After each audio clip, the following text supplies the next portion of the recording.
What's going on, Dragon Brawlers? Scott Sedman back again here, and welcome to Scott Unscripted, which is me just talking about things happening in the world of Dragon Ball, particularly the Super Card game, and just being informal and having a discussion, putting my voice out there into the universe.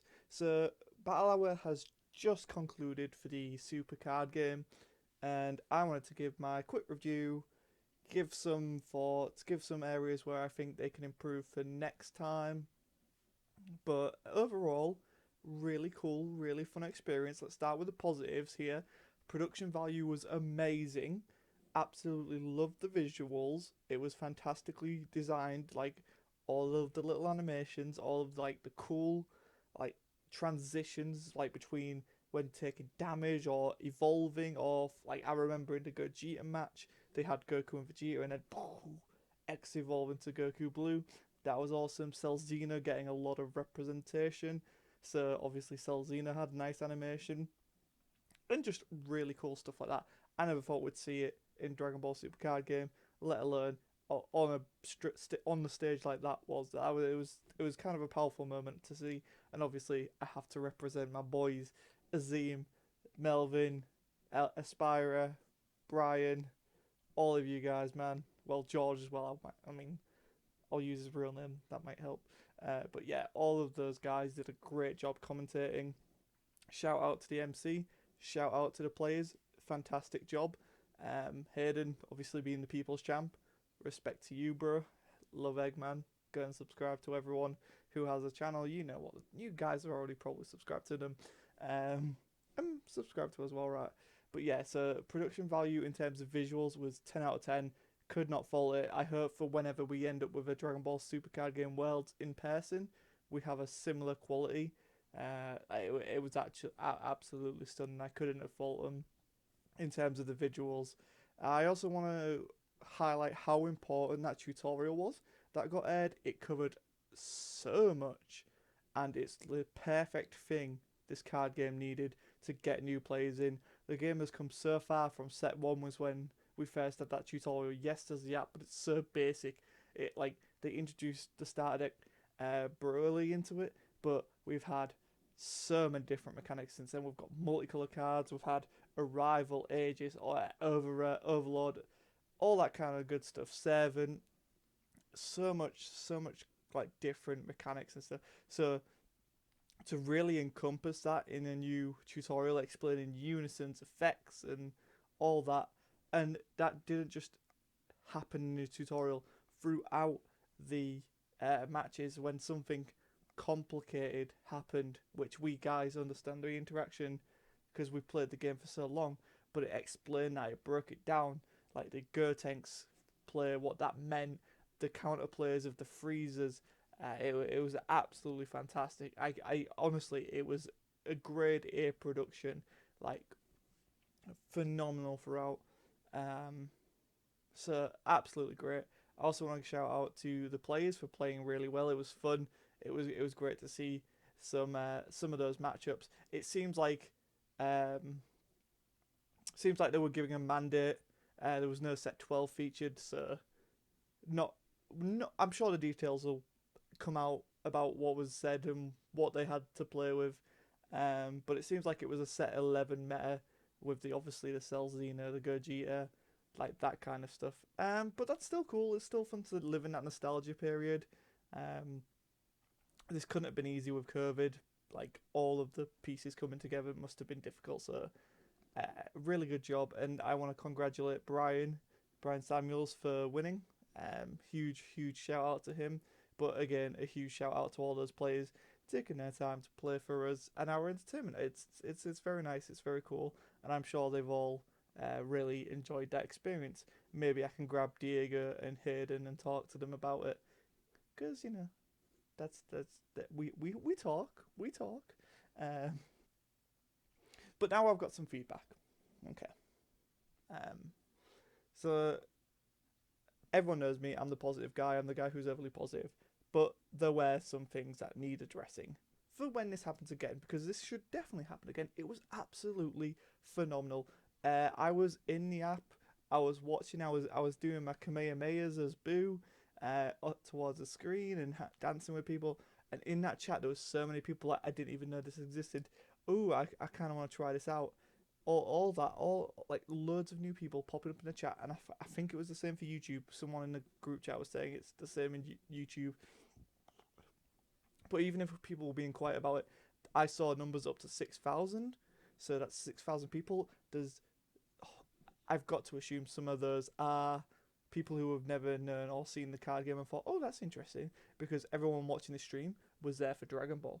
It doesn't matter if you're a fan of the fighters, it's still getting represented. So if you're there for one thing, you've learned about the others. Because they even crossovered, which is also a really good thing that they did, because it was set up on stages. But again, I have to get to some negatives, which I said negatives, but it's more of constructive criticism for next time, which I hope there is one, because this was absolutely fantastic from a viewer's standpoint. So first of all, I need to mention the audio. Whilst the video production was incredible, and I cannot fault it, again, it was a 10 out of 10 job, the audio was a bit of a mess. So to break it down, there was 4 layers of audio.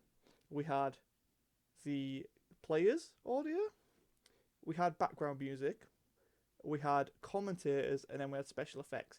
Now, special effects weren't too bad. They were fine. They were balanced quite well. But the background audio was way too high, so you couldn't hear the commentators. And sometimes when the commentators were talking, the player audio was also mixing with that. So I suggest don't have player audio next time. It's not needed. We can let the commentators do that job.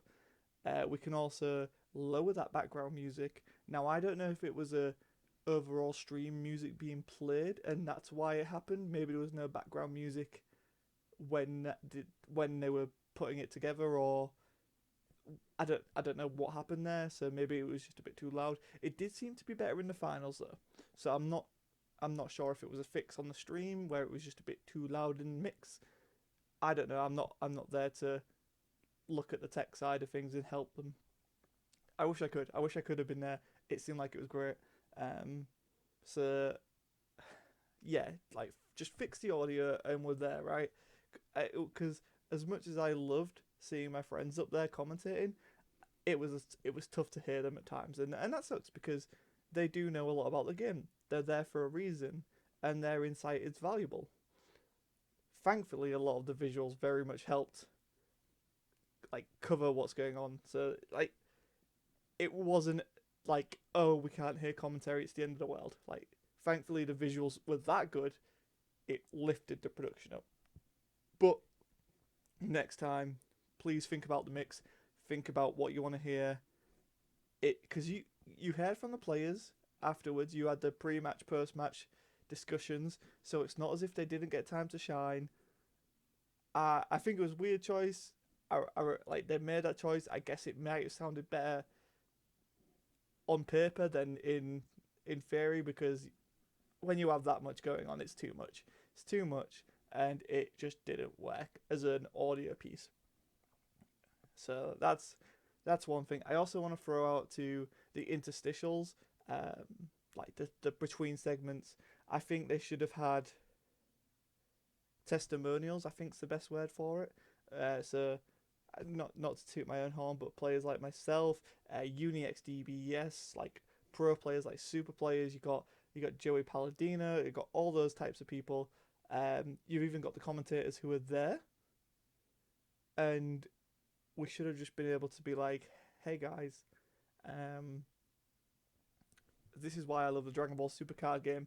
One of my favorite decks, one of my favorite cards is X, Y, or Z, and just like 30 seconds max interstitials, right, where they can just play them, because we've seen that same Goku World Tour over and over again, and it's just like, cool, I get it, you're just playing the ads, it's alright.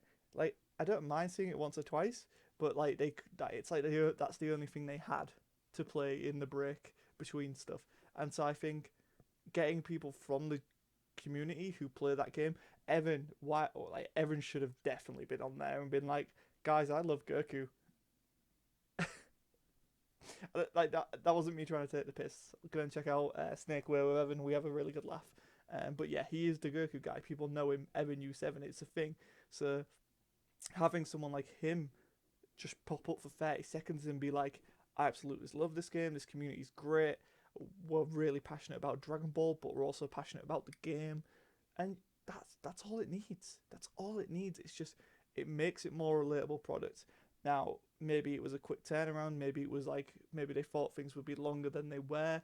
I don't know, because some of the matches seem to have been cut down. There was cuts in them. I don't know what happened there. Um, but that's generally the only things I could possibly criticize.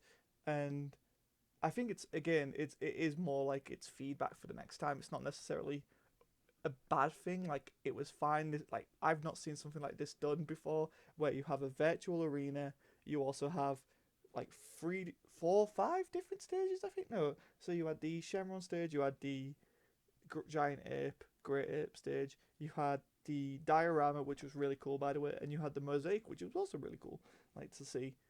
So you had all those stages. You had the app, and it's just this multimedia thing, combining different games and crossing over. Like, I've played Dragon Ball Legends, but I loved what I saw from Dragon Ball Legends. They mixed it up. It was fun.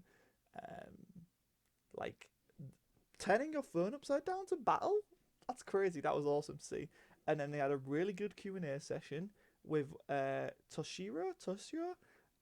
Sorry if I got his name wrong. I didn't write it down, but he had a really candid Q&A, answered some tough difficulties. Obviously, he had that PR spin on it where you have to try and not be negative about your own product, but for the most part, he answered it fairly well and was like, well, yeah, this is what, like, I know the community's response to it's not been great, but we're trying and we're constantly balancing it, and it's not where we want it to be, but we want it to be there. So to have someone from Bandai be there for the card game, who knows? And if they need someone to question them, I'll happily do it.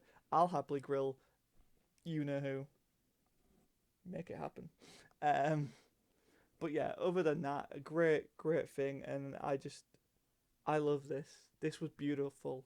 It was a moment. It's something I think we all needed, and yeah, Dragon Ball Super, Dragon Ball Battle Hour. Like, I want to see more. I want Super Card Game to get its own battle hour, but I think the combining thing, like, it'd be great if we had Super Card Game, Dokkan Battle, and Legends combined. I think that would be a big trio. Like, Fighters, I get it, but it's kind of its own thing. Whereas all three of those kind of work on a gacha card mechanic system, so it's like, kind of makes sense to put them together. Until next time, guys, I've been Scott7. Please subscribe if you like this video. Like it, dislike it. Let me know in the comments if you did dislike it, why you disliked it, so I can improve for next time, because that's how creation works. Yeah, and also go and give all the love to the players and the commentators, and also give some give some Bandai some credit. This was amazing, and this was done in a pandemic, so 2 thumbs up, 1.5 thumb, 1 1/3 thumb. Okay, I'll see you next time, guys. Goodbye.